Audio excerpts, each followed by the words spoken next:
Hi there, we're Sean and Allison from Spoken Garden, and we're partnering with Eden Brothers to help you in your garden. Yeah, we're going to show you how to direct sow your corn step by step today. Yeah, but before we get to that, it's helpful to know that corn seeds should be direct sown in the ground in the spring when your soil has warmed up. They don't like to be transplanted. Yeah, and also you're going to need to find a full sun location to sow your seeds in and that has well-draining soil.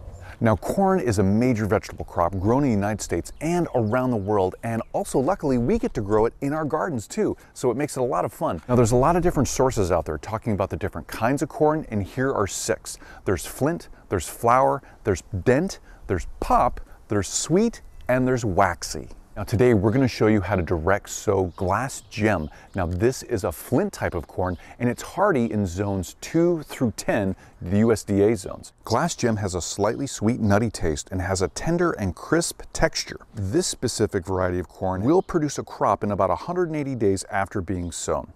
Glass gem can be steamed, popped, ground, or dried when handling it, and it has a really low moisture content, so it's great for making popcorn. Now, over and above all its culinary uses, it has great ornamental value because each ear has multi-colors of corn in it, of the kernels, and you can use it for decorating. Some corn out there, like glass gem, is considered open pollinated, and that means that it needs to be planted in blocks, not just in single rows. So when the wind blows around it, the pollen from one plant can go to another and actually pollinate the next row next to it. And this is how it's pollinated and how the actual ears of corn get produced. You should plant corn out in the ground in the spring when the soil reaches around 60 to 65 degrees Fahrenheit. Usually the best months to plant corn are May through June, depending on your area.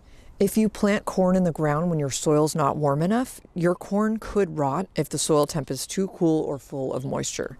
Now, before you plant your corn, you want to make sure, like we mentioned before, that it's in a full sun location and that it's going to have well-draining, nutrient-rich soil like what we have here. Now, we've added some compost to this soil, and you can do the same, or some really well-cured manure. Also, you're going to want to make sure that your soil is a little bit more acidic. And so that's going to be at about a 6.0 to 6.8 pH. So if you can test for that and get in that range of soil pH, that'll be great. The first step in direct sowing your corn seeds is to set up your planting hole spacing. Now each hole needs to be 12 to 15 inches apart. We're going to stay on the short side and do 12 inches apart so we can fit more holes in our space. Next, space your second row 30 to 36 inches apart from your first row. And then set up your spacing between planting holes again at 12 to 15 inches apart so that you've formed a block.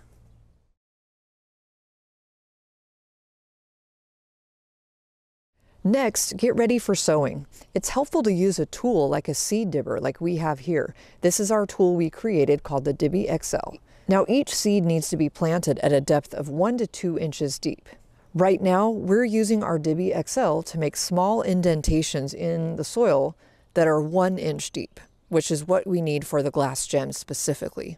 Carefully place 2 to 3 seeds per hole and carefully cover the seeds with soil. Go ahead and repeat that for as many planting holes as you have.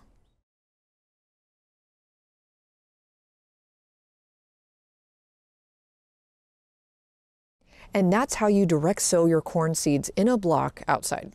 Now that our seeds are sown, we need to water in the seeds and we need to make sure that the soil stays consistently moist for the seeds to germinate. Otherwise, we won't get those seeds to grow. Now also, after the seeds come up and start to really grow, we're going to need to make sure that we keep up that watering on a very consistent basis. Otherwise, the plants can be stressed and we might not get a good yield of crop for the corn as we would if we consistently watered it. And also, bring in some mulch to place around your plants so it keeps the weeds down and it'll actually keep more moisture in the soil so it's more readily available for your plants. Now, something to keep in mind for just corn in general is the sweeter the corn, the more water it's going to need, and you're going to need to have those soil temperatures higher so it does produce sweet corn. Now, if you need more help with vegetable planting, growing, or harvesting tips, you can always go to EdenBrothers.com and check out their planting guides. And we hope this video was really helpful for you in sowing your corn. And from us at Spoken Garden and Eden Brothers, thank you for watching.